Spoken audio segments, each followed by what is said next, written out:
আল্লাহর হাবিব জনাব রাসূলুল্লাহ সাল্লাল্লাহু আলাইহি ওয়াসাল্লাম বলেন, ও কঠিন হৃদয়ওয়ালারা, ও শক্ত দিলওয়ালারা, প্রতিদিন যদি নাও পারো প্রতি শুক্রবারের জুমার দিন মা বাপের কবরের কাছে যাও। মা বাপের কবরের কাছে যাইয়া প্রথমে জিয়ারতের দোয়া পড়িও না, প্রথমে কবরের দিকে এমনি তাকাই থাকবা। তাকাই থাকি নিজের মনকে বলবা, ও মন, এই ডিজিটাল যুগে, বিজ্ঞানের যুগে মুহূর্তের মধ্যে আমেরিকা রাশিয়া যোগাযোগ করা যায়। তোর আব্বা যে তোর সামনে শুয়ে রয়েছে, সুখে আছে না দুঃখে আছে, একটু যোগাযোগ তো করতে পারস না। ও মন, তুই যদি আজকে মারা যাস, আগামীকাল তুইও তো কবরবাসী হয়ে যাবি। তোর ছেলেরা তোর কবর জিয়ারত করার জন্য আসবে, কিন্তু তোর খবর নিতে পারবে না। ও মন, কেমনে থাকবি কবরে? আল্লাহর হাবিব কয়, কবরের পাশে দাঁড়াই দাঁড়াই এইভাবে যদি নিজেকে তশকিল করো, নিজেকে তলকিন করো, দেখবা অল্প কিছুক্ষণ পরে মোমবাতির মধ্যে আগুন লাগাইয়া দিলে মোমবাতি গলিয়া যেরকম টপ টপ টপ টপ ফোটা ফোটা পড়ে, কিছুক্ষণের মধ্যে তোমার দিলটা গলিয়া চোখের পানি টপ টপ টপ টপ করে ফুটতে থাকবে।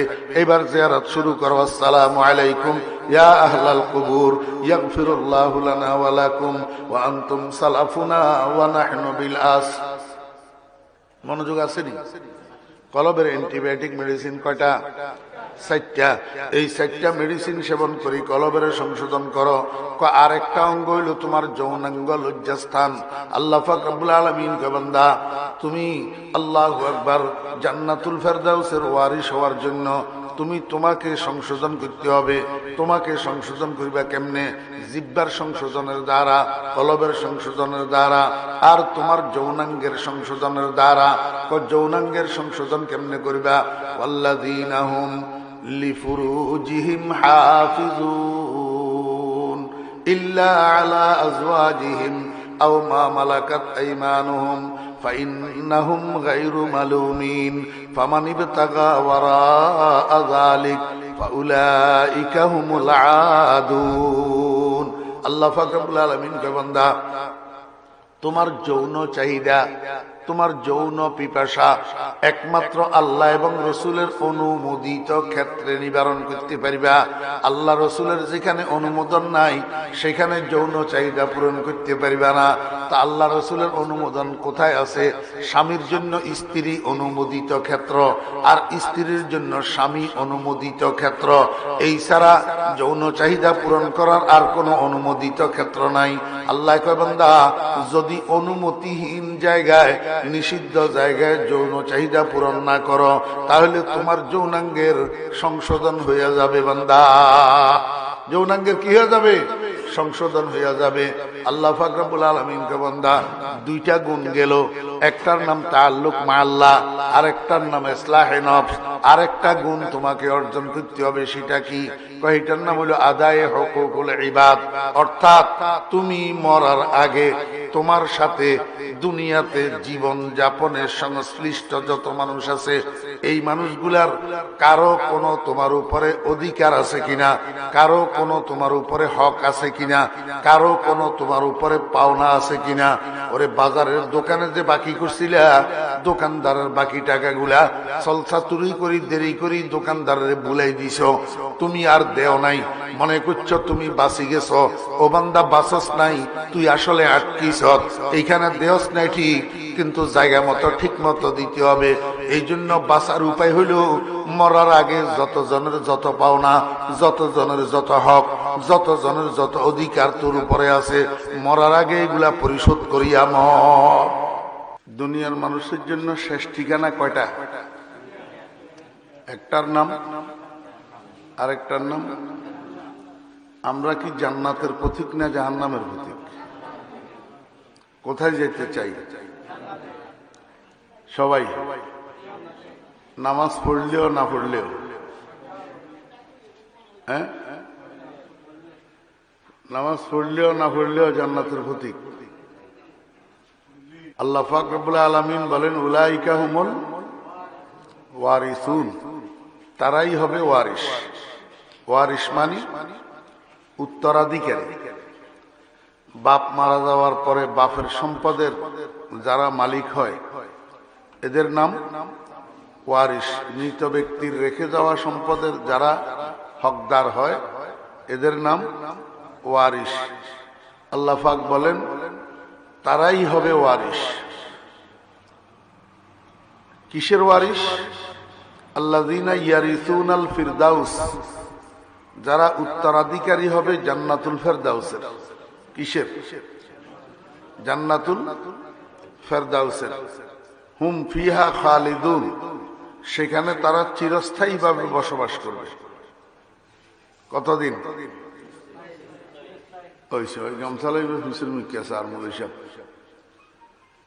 বান্ধব ব্যাগ অমনোযোগী ব্যাগ না সামনে দিয়ে বুঝতে না।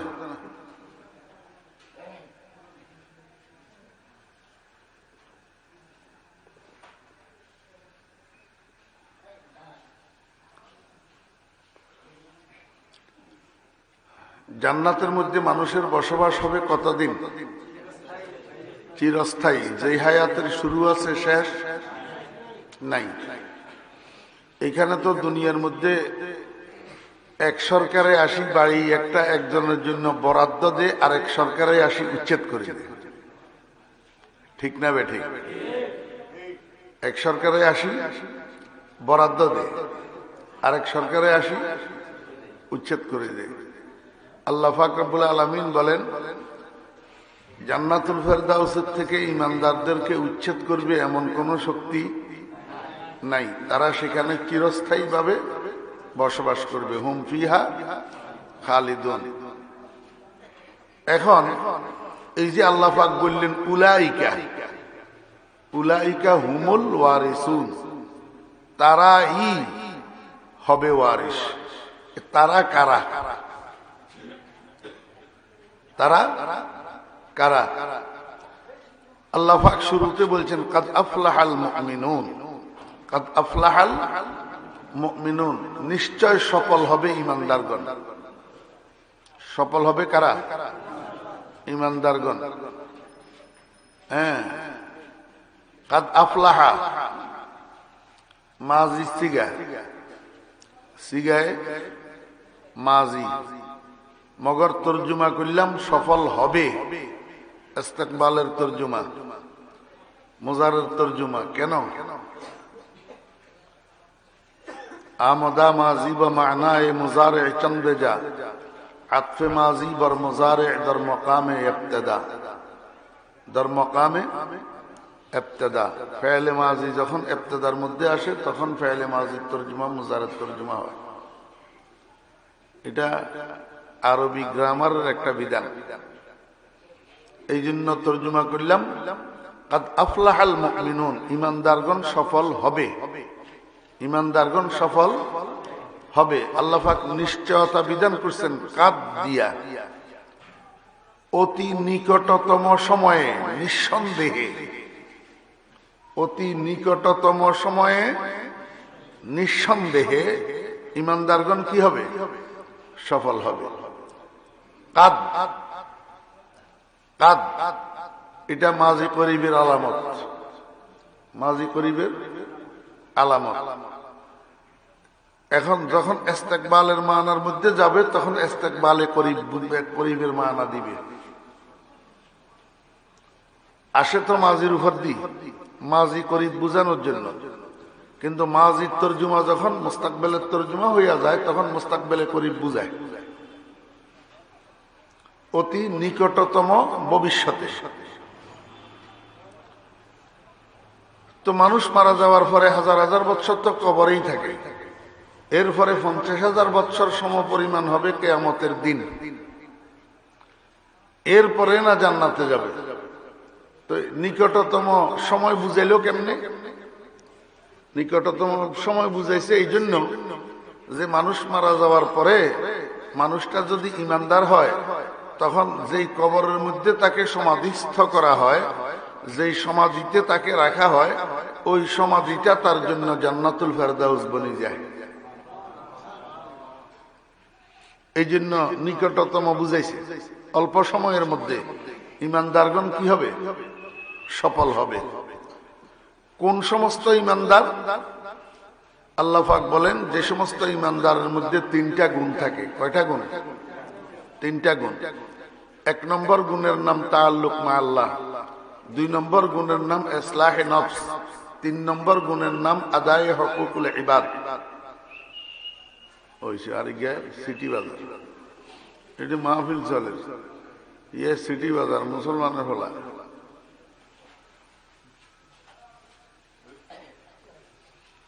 আপনারা যারা বসছেন,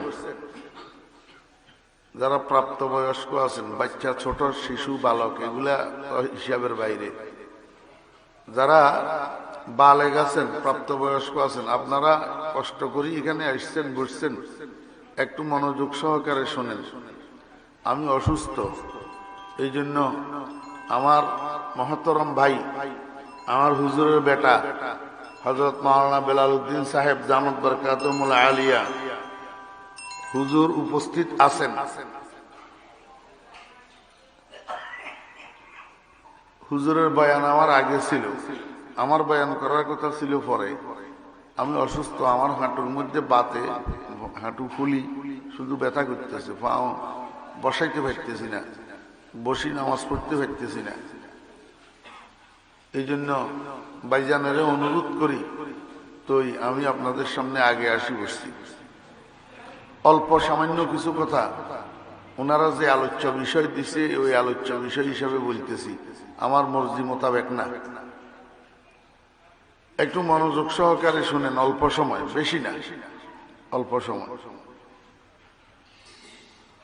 যে সমস্ত ইমানদার জান্নাতুল ফেরদাউসের ওয়ারিস হইয়া সফল হবে, কয় গুণের ভিত্তিতে? 3 গুণ। কয় গুণ? 3 গুণ। যে সমস্ত ইমানদারের মধ্যে 3টা গুণ থাকবে, এই ইমানদারগুলা জান্নাতুল ফেরদাউসের ওয়ারিস হইয়া সফল হয়ে যাবে। 3 গুণ কি? 1 নম্বর গুণ হইল তাআল্লুক মা আল্লাহ, 2 নম্বর গুণ ইসলাহে নফস, 3 নম্বর গুণ আদায়ে হুকুকুল ইবাদ।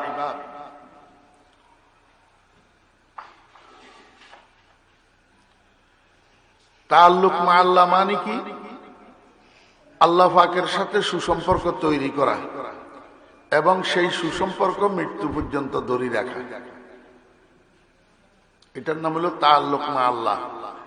আপনারা সর্বসাধারণ যারা আছেন আলেম না, উনারাও এই পরিভাষাগুলা মুখস্থ করবেন। কি তাআল্লুক মা আল্লাহ? তাআল্লুক মা আল্লাহ অর্থ কি? আল্লাহ পাকের সাথে সুসম্পর্ক তৈরি করা এবং এই সুসম্পর্ক মৃত্যু পর্যন্ত ধরে রাখা। হ্যাঁ, এবার বুঝেন আল্লাহ পাকের সাথে সুসম্পর্ক তৈরি করতে হবে কেন? আচ্ছা, আমরা যে ওয়ারিস হব, মানুষ দুনিয়াতে ছেলেরা বাপের ওয়ারিস হয়। কার? বাপের। তাহলে আমরা যে জান্নাতুল ফেরদাউসের ওয়ারিস হব, জান্নাতুল ফেরদাউসের ওয়ারিস কেন বললেন আল্লাহ পাক? এই জন্য বলছেন যে জান্নাতুল ফেরদাউস আসলে আমাদের বাপের বাড়ি, আসলে আমাদের বাপের বাড়ি। আমরা আদম আলাইহিস ইসলামের সন্তান না? তো আদম আলাইহিস ইসলাম কোথা থেকে আসছেন দুনিয়াতে? জান্নাতের থেকে। আবার যাবেন কোথায়? জান্নাতে। তো সেই হিসাবে আদম আলাইহিস ইসলামের বাপের বাড়ি। তো আল্লাহ পাক বলেন, বান্দা, জান্নাতুল ফেরদাউস তোমাদের বাপের বাড়ি হিসাবে তোমরা বাপের বাড়ির ওয়ারিস হইবা। বাপের বাড়ির কি হইবা? ওয়ারিস হইবা।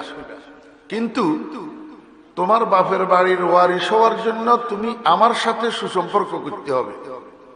কার সাথে? আল্লাহ পাকের সাথে। কেন আল্লাহ পাকের সাথে সুসম্পর্ক করতে হবে? দেখেন, মালিকানা 2 প্রকার আছে। একটা হইল অস্থায়ী মালিকানা, বোক দখলের মালিকানা, আরেকটা হইল মূল মালিকানা। দোকান একটা, বাজারের মধ্যে মূল মালিক আরেকজন, কিন্তু 30 বছর পর্যন্ত আরেকজনের দোকানদারি করার বাড়াটিয়া। কি বাড়াটিয়া? এখন এই দোকানদার মারা গেছে, আর মূল মালিকে আসি দোকানের মধ্যে তালা লাগাই দিছে। তো যে ভাড়াটিয়ায় দোকান করে, উনার ছেলে যাইয়া জিজ্ঞেস করছে, আঙ্কেল, আমাদের দোকানে তালা লাগাইলেন কেন? কত তালা লাগাবো না, তোমার বাপ ভালো মানুষ ছিল, এই জন্য 30 বছর পর্যন্ত দিয়া রাখছি। তুমি তো টাউট, তোমার কাছে আমি দোকান ভাড়া দেব না, এই জন্য তালা লাগাই দিছি। দেখছেন? 30 বছর পর্যন্ত বাপে যেই দোকান করছে সেই দোকানের ওয়ারিশ হইতে পারে নাই, ওই মূল মালিকের সাথে ছেলের সুসম্পর্ক না থাকার কারণে। আল্লাহ পাক রব্বুল আলামিন বলেন, বান্দা যতই তোমার বাপের বাড়ি হোক, তোমার বাপের বাপ কিন্তু বুক দখলকারী, মূল মালিক না। জান্নাতুল ফেরদাউসের মূল মালিক আমি রব্বুল আলামিন। আমার সাথে যতক্ষণ পর্যন্ত সুসম্পর্ক থাকবে না, ততক্ষণ পর্যন্ত তুমি আদমের সন্তান হইয়াও জান্নাতের ওয়ারিশ হইতে পারবে না। কথা বুঝছেন নি এবার? তাহলে বাপের বাড়ির ওয়ারিশ হওয়ার জন্য মূল মালিকের সাথে সম্পর্ক লাগবে কি লাগবে না? শুধু সম্পর্ক করলেই হবে না, সম্পর্ক এটারে মৃত্যু পর্যন্ত ধরে রাখি আল্লাহ পাকের সাথে সুসম্পর্ক অবস্থায় মওত হইতে হবে। যেই মানুষ আল্লাহ পাকের সাথে সুসম্পর্ক নাই অবস্থায় মারা যায়, তার মৃত্যু শিয়াল কুকুরের মৃত্যুর চেয়েও খারাপ। এই জন্য মানুষের মরণ হইতে হবে কি অবস্থায়? আল্লাহ পাকের সাথে সুসম্পর্ক থাকা অবস্থায়। তাহলে দুইটা জিনিস, একটা হইলো আল্লাহ পাকের সাথে সুসম্পর্ক করা, আর একটা হইলো এই সুসম্পর্কটারে মৃত্যু পর্যন্ত ধরে রাখা, যাতে সুসম্পর্ক অবস্থায় মওতটা হয়। তো রব্বুল আলামিনকে জিজ্ঞেস করলাম, মাওলায়ে কারীম আপনার সাথে সুসম্পর্কটা প্রথমে তৈরি করব কিভাবে, মাধ্যম কি? আল্লাহ পাক রব্বুল আলামিন বলেন, আল্লাযীনা হুম ফি সালাতিহিম খাশিউন। বান্দা আমার সাথে সুসম্পর্ক তৈরি করার মাধ্যম হলো নামাজ। মাধ্যম কি? নামাজ। নামাজের দ্বারা তাআল্লুক মা আল্লাহ পয়দা হয়। নামাজের দ্বারা কি পয়দা হয়? তাআল্লুক মা আল্লাহ, অর্থাৎ বান্দার সাথে আল্লাহর সুসম্পর্ক হয়। আল্লাহর কি হয়? সুসম্পর্ক হয়। আল্লাহু আকবার। নামাজের মাধ্যমে মানুষ যখন আল্লাহকে সিজদা করে, যখন মানুষ আল্লাহ পাকের দরবারে সিজদারত হয়, তখন ওই মানুষটা আল্লাহ পাকের সবচেয়ে নিকটবর্তী হয়ে যায়। সবচেয়ে কি হয়? নিকটবর্তী হয়। এই জন্য সিজদা যার যত বেশি, ওই মানুষটার সম্পর্ক আল্লাহ পাকের সাথে তত বেশি।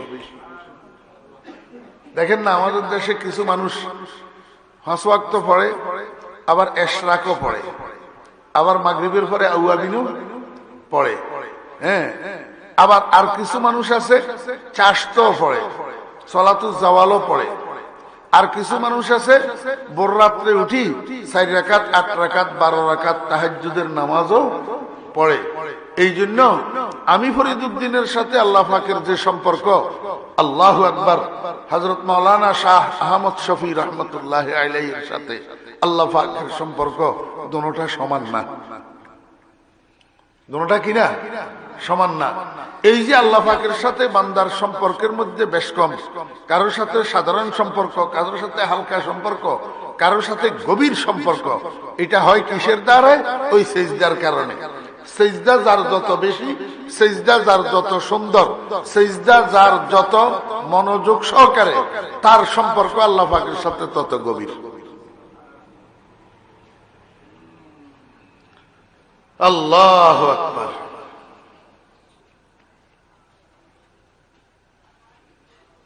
अल्लाह अल्लाह क्या मजा मस्जिद में जा जाके देख, सर झुकाने में क्या मजा है सजदे में जा जाके देख। अल्लाह আকবার। এখন তো আমরা নামাজ পড়ি অনেক মানুষ, কিন্তু এই নামাজে আল্লাহ পাকের সাথে সুসম্পর্ক তৈরি হয় না। আল্লাহ পাকের সাথে সুসম্পর্ক তৈরি হয় না, যে তার প্রমাণ নামাজও পড়ি, মিথ্যা কথাও বলি, নামাজও পড়ি গীবত শেখায়ত করি, নামাজও পড়ি চুরিও করি, নামাজও পড়ি অন্যের হক, অন্যের মাল, অন্যের সম্পদ আত্মসাৎ করিও খাই, নামাজও পড়ি সুদের উপরে টাকাও লাগাই, নামাজও পড়ি ঘুষও খাই, নামাজও পড়ি জেনা ব্যভিচারের মধ্যেও লিপ্ত হই, নামাজও পড়ি চুরি ডাকাতিও করি। এটার দ্বারা প্রমাণ হয় যে আমার নামাজে আল্লাহর সাথে সুসম্পর্ক তৈরি করতেছে না। কেন তৈরি করতেছে না? নামাজ পড়ি সুসম্পর্ক কেন হয় না? আল্লাহ পাক রব্বুল আলামিন বলেন, বান্দা তোমার নামাজের মধ্যে একটা জিনিসের অভাব আছে, সেটার আরবি নাম হলো খুশু। কি নাম? খুশু। খুশু শব্দের অর্থ হলো ভয় মিশ্রিত ধ্যান। খুশু শব্দের অর্থ কি? ভয় মিশ্রিত ধ্যান। আল্লাহু আকবার। খালি ধ্যান, শুধু ধ্যান, যেই ধ্যানের মধ্যে ভয় মিশ্রিত থাকে। ফাঁসির আসামি, খুনের আসামি, হত্যার আসামি, হত্যা মামলার আসামি যখন মামলা কোর্টে উঠে, জজ যখন এজলাসে বসে, তখন এই আসামির নিয়ে কাঠগড়ায় দাঁড় করায়, তখন আসামির মনের মধ্যে একটা ভয়, একটা ভীতি কাজ করে কি করে না? এবং এই ভীতি এটার কারণে, ভয় এটার কারণে সম্পূর্ণ মনোযোগ ওই জজের চেহারার উপরে থাকে। এক সেকেন্ডের জন্য অমনোযোগী হয় না, ভয়ে কাঁপে। জজের মুখ থেকে কি রায় বাইর হয়, কি ফয়সালা বাইর হয়, যাবজ্জীবন কারাদণ্ড না ফাঁসি না 15 বছর জেল, কি বাইর হয়, ভয়ে থরথর করে কাঁপে। আর এই ভয়ের কারণে সম্পূর্ণ ধ্যান জজের দিকে থাকে। এটা হলো ভয় মিশ্রিত ধ্যান। ভয় মিশ্রিত ধ্যান। রাস্তা দিয়ে হাঁটে, আরেকজনের পিছনের থেকে ডাকি কইছে যে এই তোর পিছনে সাপ, যাওরা সাপ। হাতে পিছনের দিকে তাকায় দেখে যে আসলে সাপ, সাপে দৌড়া। তো এবারে সামনের দিকে দিছে দৌড়। আমার বুঝি দেখলে বলেন যে এই দৌড় দিছে যে অন্তরের মধ্যে ভয় আসেনি? জি আছে না? ভয় যে কিরকম ভয়, যতই সামনের দিকে দৌড়াক ধ্যান কিন্তু পিছনের দিকে। ঠিক না ভাই? ঠিক। কতক্ষণ পরে পরে আবার তাকায় দেখে সাপ কতটুক। ভয় মিশ্রিত ধ্যান, ভয় মিশ্রিত। এইটারে আরবিতে কয় খুশু। এটারে আরবিতে কি কয়? আল্লাহ পাক রব্বুল আলামিন বলেন আল্লাযীনা হুম ফি সালাতিহিম খাশিউন। ওই মানুষ, যে মানুষ আমার সামনে নামাজের নিয়ত করে দাঁড়ায়, অন্তরের মধ্যে আমি রব্বুল আলামিনের ধ্যান মিশ্রিত ভয়, ভয় মিশ্রিত ধ্যান। যতক্ষণ সে নামাজের মধ্যে থাকে সালাম ফিরানো পর্যন্ত, ততক্ষণ এই ভয় মিশ্রিত ধ্যানটা তার কলবের মধ্যে বিরাজ করে। আল্লাহু আকবার। ওই মানুষটা একটা জজের সামনে খুনের মামলার আসামি যেরকম দাঁড়ায়, ওরে আল্লাহর আশিকেরা, প্রকৃত ইমানদার যারা, নামাজের মধ্যে ওই খুনের মামলার আসামির মতো নিজেকে আসামি বানাইয়া দাঁড়ায়। আল্লাহ পাক রব্বুল আলামিন বলেন বান্দা, নামাজের কাজে হইলো তোমার সাথে আমার সুসম্পর্ক তৈরি করে দেওয়া, কিন্তু তোমার নামাজের সুসম্পর্ক কেন তৈরি করে দেয় না? ওই তোমার নামাজের মধ্যে জিনিস এটা নাই। তুমি তো নামাজের নিয়ত বান্ধি ডুবাই যাও গা। নামাজের নিয়ত বান্ধি তুমি তো ডুবাই চলে যাও। তুমি তো নামাজের নিয়ত বান্ধি খেতে চলে যাও। তুমি তো নামাজের নিয়ত বান্ধি দোকানের হিসাব করো দাঁড়ায় দাঁড়ায়। তুমি তো নামাজের ভিতরে থাকো না। কথা বুঝছেন না? বুঝেন না? এই জন্য নামাজের অরিজিনাল উপকার যেটা, এটা পাওয়ার জন্য এই খুশু, এইটা শর্তে আব্বাল, এটা পূর্ব শর্ত। খুশু থাকতে হবে, আল্লাহ পাকের ভয় মিশ্রিত ধ্যান অন্তরের মধ্যে লইয়া তুই নামাজ পড়তে হবে। তুই নামাজের ফজিলত পাওয়া যাবে। ইন্নাস সালাতা তানহা আনিল ফাহশাই ওয়াল মুনকার।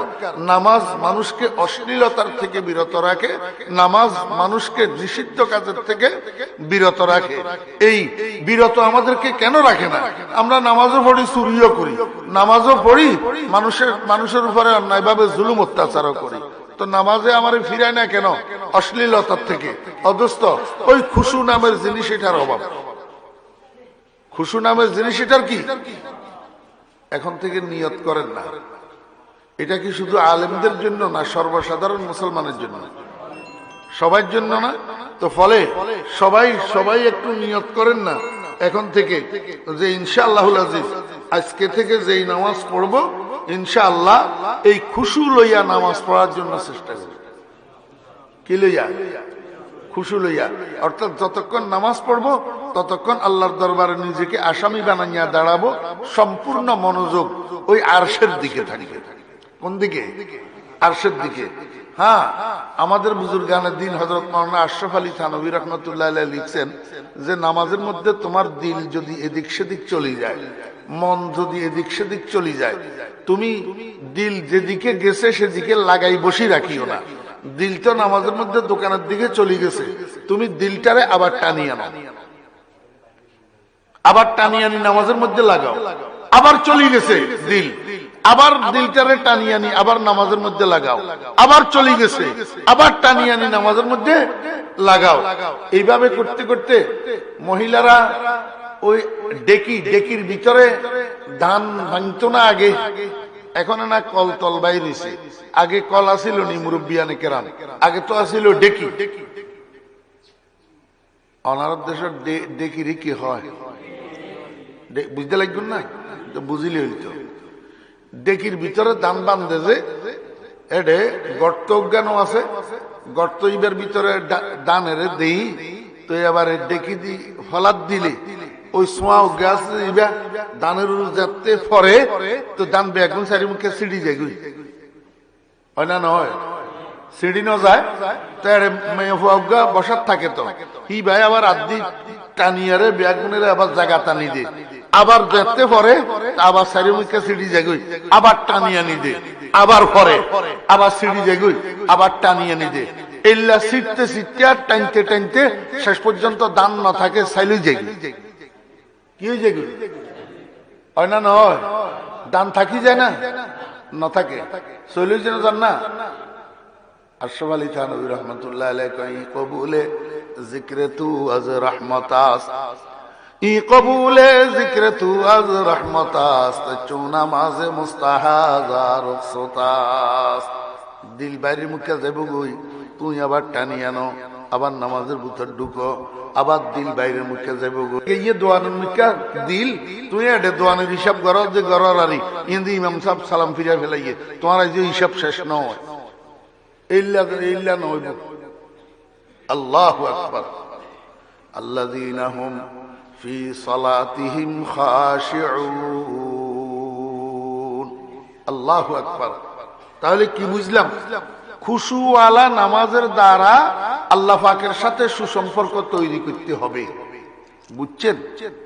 আচ্ছা, এখন সুসম্পর্ক তৈরি হইল, কিন্তু সম্পর্ক এটা যদি কাটি যায় তাহলে তো মরণটা সম্পর্কের উপরে হইল না, মরণটা আল্লাহ পাকের সাথে সুসম্পর্কের উপরে হইতে হবে। এখন এটারে মরণ পর্যন্ত ধরে রাখবো কিভাবে? আবার আল্লাহকে জিজ্ঞেস করলাম, মাওলাই করিম এই সুসম্পর্ক মৃত্যু পর্যন্ত কিভাবে ধরে রাখবো? একটু সামনে যাই, আল্লাহ পাক রব্বুল আলামিন বলেন, বান্দা আমার সাথে সুসম্পর্ক তৈরি করার মাধ্যম যেমন নামাজ, সুসম্পর্ককে মৃত্যু পর্যন্ত ধরে রাখার মাধ্যম নামাজ। তৈরিও করবা নামাজ দি, দড়িও রাখবা নামাজ দি। বলে নামাজ দি কেমনে দড়ি রাখবো? আল্লাহ পাক রব্বুল আলামিন বলেন, ওয়াল্লাযীনা হুম আলা সালাওয়াতিহিম ইউহাফিজুন।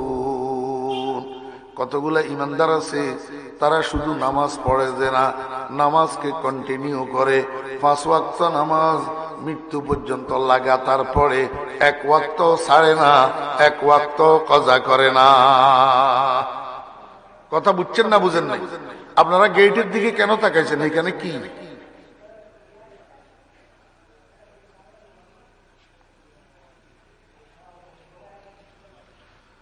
আল্লাহু আকবার।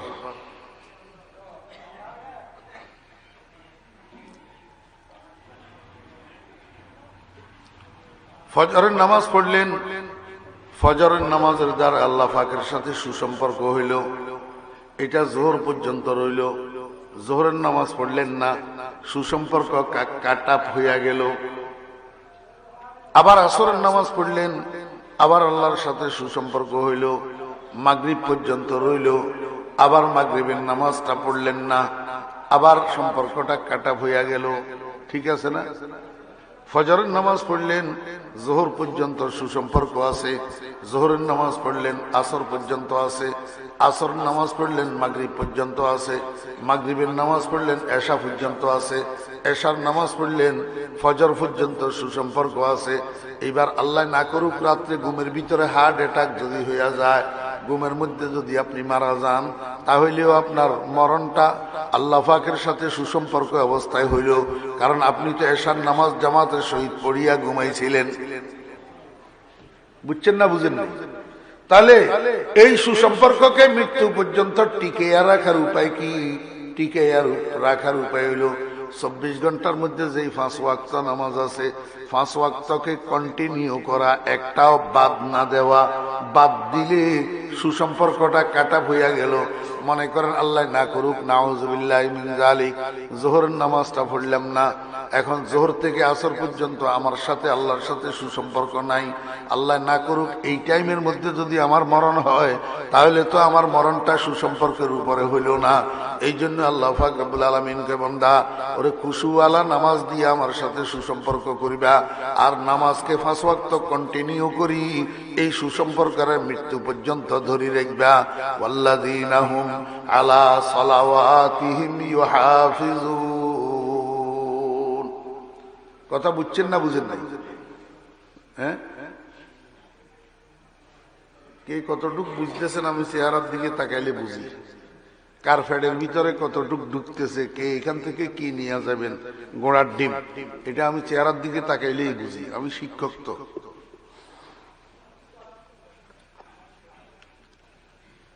ফালতু মানুষ কতগুণ আছে, শ্রোতা সাজি ওয়াজ মাহফিলে আসি বসে, গোড়ার ডিমও মনোযোগ সহকারে কিছু শুনে না, জীবনভর একরকম ওয়াজ শোনার আগের দিন যে বদভ্যাস, পরের দিন ওই বদভ্যাস, অমনোযোগী। এগুলা নিজেকে শুদ্ধ করার উদ্দেশ্যে শুনে না।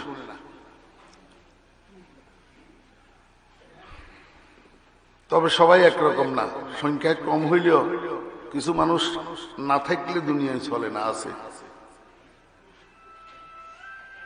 ওয়াল্লাযীনা হুম আলা সালাওয়াতিহিম ইউহাফিজুন। তাহলে ইমানদার জান্নাতুল ফেরদাউসের ওয়ারিস হওয়ার জন্য কয়টা গুণ লাগে? 1 নম্বর গুণ জাযাকুমুল্লাহ, তাআল্লুক মা আল্লাহ। তাআল্লুক মা আল্লাহ মানে আল্লাহ পাকের সাথে সুসম্পর্ক তৈরি করা, এবং সেই সুসম্পর্ক মৃত্যু পর্যন্ত ধরে রাখা। তৈরি করব কিভাবে? খুশুওয়ালা নামাজ দিয়া। আর ধরে রাখবো কিভাবে? নামাজকে কন্টিনিউ করিয়া। বুঝছেন না বুঝেন নাই? আল্লাহু আকবার। 2 নম্বর গুণ ইসলাহে নফস। ইসলাহ মানে সংশোধন করা, আর নফস মানে খুদ, মানে নিজেকে সংশোধন করা। নিজেকে সংশোধন করতে হবে কেন? আমার বাপের বাড়ির ওয়ারিস আমি হব, আমি নিজেকে সংশোধন করতে হবে কেন? দোস্ত দেখেন, যত বড় মানুষ হোক, আরেকজনের জন্য যদি সুপারিশ করে, যার জন্য সুপারিশ করা হইতেছে সে যদি সুপারিশের উপযুক্ত না হয়, তো সুপারিশ গ্রহণযোগ্য হয় না। গরুচোর একটার জন্য চেয়ারম্যান সাহেব সুপারিশ করলে ওসি এ সুপারিশটা গ্রহণ করে না, কয় চেয়ারম্যান সাহেব আপনার মতো মানুষে এই গরুচোরের জন্য সুপারিশ করা সাজে না। খুদ রাসূল আকরাম সাল্লাল্লাহু আলাইহি ওয়াসাল্লাম মুনাফিকের সরদার আব্দুল্লাহ ইবনে উবাই ইবনে সুলুলের জন্য জানাজার নামাজ পড়ি সুপারিশ করছে যে মাগফিরাতের জন্য, আল্লাহ পাক সুপারিশ কবুল করেন নাই। এই জন্য সুপারিশ কবুল হইতে হইলে যার জন্য সুপারিশ করা হবে সে সুপারিশের উপযুক্ত হইতে হবে। এই জন্য নিজেকে সংশোধন করি, জান্নাতুল ফেরদাউসের উপযুক্ত বানাইতে হবে। আল্লাহ পাক রব্বুল আলামিনকে জিজ্ঞেস করলাম, মাওলাই করিম আমি নিজেকে কেমনে সংশোধন করব? আল্লাহ পাক রব্বুল আলামিন কয়, বান্দা তোমার 3.5 হাত শরীরের মধ্যে 3টা গুরুত্বপূর্ণ অঙ্গ আছে। এই 3টা অঙ্গকে যদি সংশোধন করতে পারো তো তোমার নিজের সংশোধন হয়ে যাবে, কমপ্লিট সংশোধন। শরীরের মধ্যে গুরুত্বপূর্ণ কয়টা অঙ্গ? 3টা অঙ্গ। 1 নম্বর অঙ্গের নাম হইল লিসান, জিহ্বা, বাকশক্তির মেশিন। 2 নম্বর অঙ্গের নাম হইল কলব, আল্লাহু আকবার, শরীরের রাজধানী। 3 নম্বর অঙ্গের নাম হইল যৌনাঙ্গ, লজ্জাস্থান। ও বেরা দোস্ত আবাব, আল্লাহ পাক কয় এই 3টা অঙ্গরে সংশোধন করো, দেখবা তোমার জীবনের মধ্যে আর অসংশোধিত কিছু থাকবে না। অসংশোধিত কিছু। আল্লাহ পাক রব্বুল আলামিনকে জিজ্ঞেস করলাম, মাওলাই করিম জিহ্বাকে কেমনে সংশোধন করব? জিহ্বা সংশোধন করার উপায় কি? আল্লাহ পাক রব্বুল আলামিন বলেন, ওয়াল্লাযীনা হুম আনিল লাগবি মুরিদুন।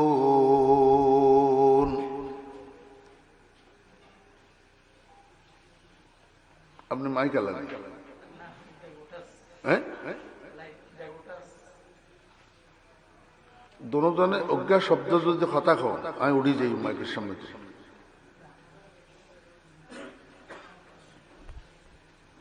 একটা কথাও ঠিক মতো বলতে পারতেছি না ডিস্টার্বের কারণে। ওয়াল্লাযীনা হুম আনিল লাগবি মুরিদুন। আমাদের মুখের থেকে যে কথাগুলা বাইর হয় এটা দুই প্রকার। কয় প্রকার? দুই প্রকার। কতগুলো হইলো কালামে ইয়ানি, আর কতগুলো কালামে লা ইয়ানি। অর্থবহ কথা আর অনর্থক কথা। অর্থবহ কথা কোনগুলা, অনর্থক কথা কোনগুলা? অনর্থক কথা ওই কথাকে বলে যেই কথার দ্বারা দুনিয়ারও লাভ নাই, আখিরাতেরও লাভ নাই। 10টা টাকাও পকেটে ঢুকে না, 10টা নেকিও আমল নামায় উঠে না। এগুলার নাম হলো লা ইয়ানি কথা, অনর্থক কথা, যেই কথার কোনো মূল্য।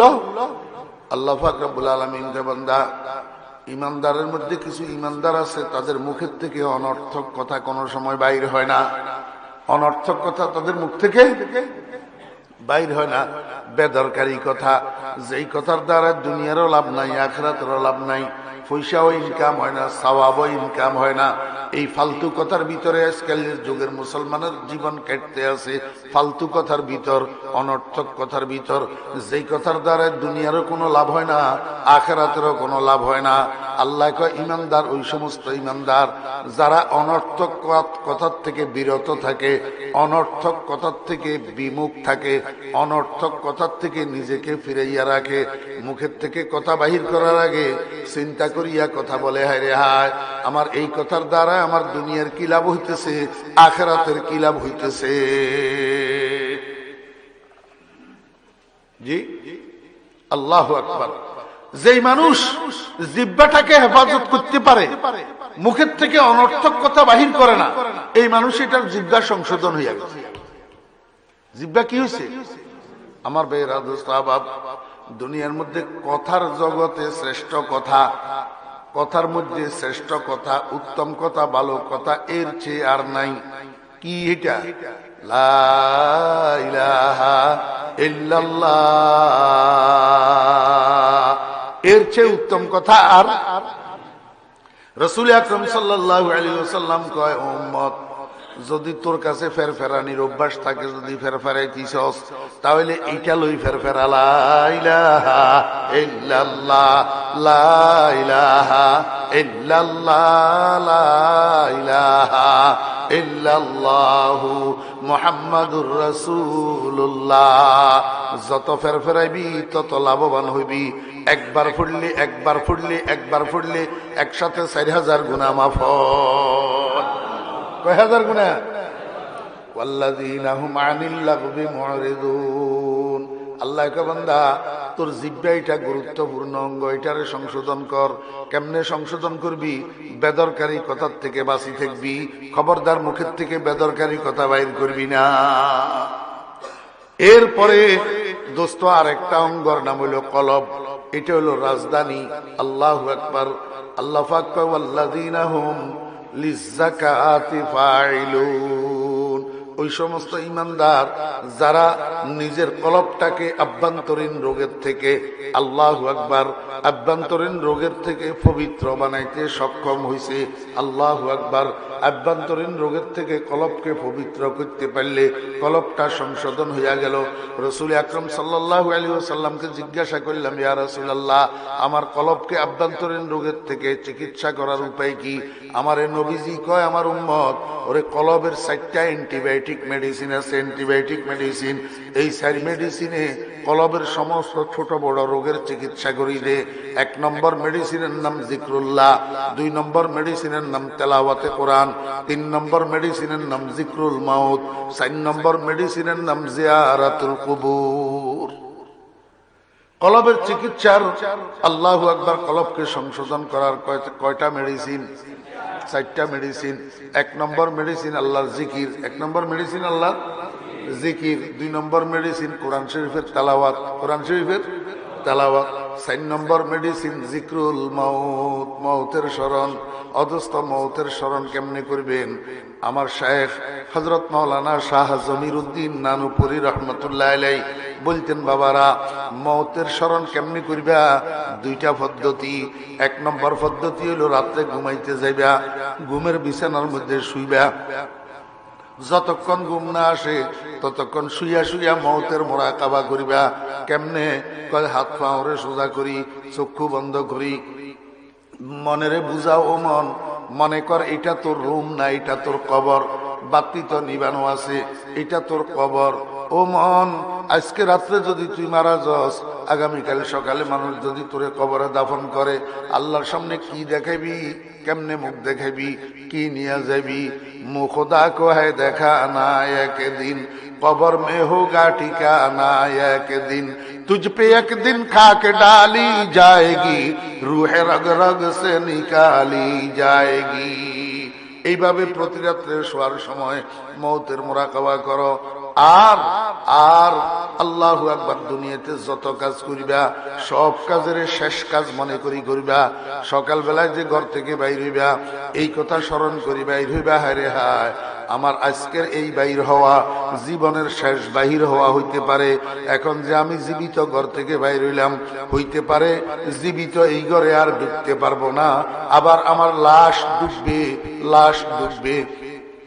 যতবার খানা খাইবা হার খানারে শেষ খানা মনে করিবা, হার কাজকে শেষ কাজ মনে করিবা, হার গোসলকে শেষ গোসল মনে করিবা, হার ঘুমকে শেষ ঘুম মনে করিবা, হার নামাজকে শেষ নামাজ মনে করিবা। অর্থাৎ 24 ঘন্টার মধ্যে যত কাজ করিবা সব কাজের শেষ কাজ মনে করিবা। দেখবা মৃত্যুর স্মরণ তোমার থেকে আর দূরে যাবে না, মৃত্যুর স্মরণ। এই জন্য রাসূল আকরাম সাল্লাল্লাহু আলাইহি ওয়াসাল্লাম বলছেন, আকসিরু যিকরা হাযিমিল লাযাতিল মাউত। অদস্ত মৌতের স্মরণের দ্বারা কলবের সংশোধন হয়। আর একটা অ্যান্টিবায়োটিক মেডিসিনের নাম জিয়ারাতুল কুবুর। আল্লাহর হাবিব জনাব রাসূলুল্লাহ সাল্লাল্লাহু আলাইহি ওয়াসাল্লাম বলেন, ও কঠিন হৃদয়ওয়ালারা, ও শক্ত দিলওয়ালারা, প্রতিদিন যদি নাও পারো প্রতি শুক্রবারের জুমার দিন মা বাপের কবরের কাছে যাও। মা বাপের কবরের কাছে যাইয়া প্রথমে জিয়ারাতের দোয়া পড়িও না, প্রথমে কবরের দিকে এমনি তাকাই থাকবা। তাকাই থাকি নিজের মনকে বলবা, ও মন, এই ডিজিটাল যুগে, বিজ্ঞানের যুগে মুহূর্তের মধ্যে আমেরিকা রাশিয়া যোগাযোগ করা যায়। তোর আব্বা যে তোর সামনে শুয়ে রয়েছে, সুখে আছে না দুঃখে আছে, একটু যোগাযোগ তো করতে পারস না। ও মন, তুই যদি আজকে মারা যাস, আগামীকাল তুইও তো কবরবাসী হয়ে যাবি। তোর ছেলেরা তোর কবর জিয়ারত করার জন্য আসবে, কিন্তু তোর খবর নিতে পারবে না। ও মন, কেমনে থাকবি কবরে? আল্লাহর হাবিব কয়, কবরের পাশে দাঁড়াই দাঁড়াই এইভাবে যদি নিজেকে তশকিল করো, নিজেকে তলকিন করো, দেখবা অল্প কিছুক্ষণ পরে মোমবাতির মধ্যে আগুন লাগাইয়া দিলে মোমবাতি গলিয়া যেরকম টপ টপ টপ টপ ফোটা ফোটা পড়ে, কিছুক্ষণের মধ্যে তোমার দিলটা গলিয়া চোখের পানি টপ টপ টপ টপ করে ফুটতে থাকবে। এবার জিয়ারত শুরু করো। আসসালামু আলাইকুম ইয়া আহলাল কুবুর, ইয়াগফিরুল্লাহু লানা ওয়া লাকুম ওয়া আনতুম সালাফুনা ওয়া নাহনু বিল আস। মনোযোগ আছে নি? কলবের অ্যান্টিবায়োটিক মেডিসিন কয়টা? 4টা। এই 4টা মেডিসিন সেবন করি কলবের সংশোধন করো। আর একটা অঙ্গ হইল তোমার যৌনাঙ্গ, লজ্জাস্থান। আল্লাহ পাক রব্বুল আলামিন কয়, বান্দা তুমি আল্লাহু আকবার জান্নাতুল ফেরদাউসের ওয়ারিস হওয়ার জন্য তোমাকে সংশোধন করতে হবে। তোমাকে সংশোধন করিবা কেমনে? জিহ্বার সংশোধনের দ্বারা, কলবের সংশোধনের দ্বারা, আর তোমার যৌনাঙ্গের সংশোধনের দ্বারা। যৌনাঙ্গের সংশোধন কেমনে করিবা? ওয়াল্লাযীনা হুম লিফুরুজিহিম হাফিজুন ইল্লা আলা আজওয়াজিহিম আও মা মালাকাত আইমানুহুম فإنهم غير ملومين فمن ابتغى وراء ذلك فأولئك هم العادون। আল্লাহ পাক রব্বুল আলামিন কে বান্দা, তোমার যৌন চাহিদা, তোমার যৌন পিপাসা একমাত্র আল্লাহ এবং রসুলের অনুমোদিত ক্ষেত্রে নিবারণ করতে পারিবা। আল্লাহ রসুলের যেখানে অনুমোদন নাই সেখানে যৌন চাহিদা পূরণ করতে পারিবা না। তা আল্লাহ রসুলের অনুমোদন কোথায় আছে? স্বামীর জন্য স্ত্রী অনুমোদিত ক্ষেত্র, আর স্ত্রীর জন্য স্বামী অনুমোদিত ক্ষেত্র। এই ছাড়া যৌন চাহিদা পূরণ করার আর কোনো অনুমোদিত ক্ষেত্র নাই। আল্লাহ কয়, বান্দা যদি অনুমতিহীন জায়গায়, নিষিদ্ধ জায়গায় যৌন চাহিদা পূরণ না করো, তাহলে তোমার যৌনাঙ্গের সংশোধন হয়ে যাবে। বান্দা, যৌনাঙ্গের কি হয়ে যাবে? সংশোধন হইয়া যাবে। আল্লাহ পাক রব্বুল আলামিনকে বান্দা দুইটা গুণ গেল, একটার নাম তাআল্লুক মা আল্লাহ, আরেকটার নাম ইসলাহে নফস, আরেকটা গুণ তোমাকে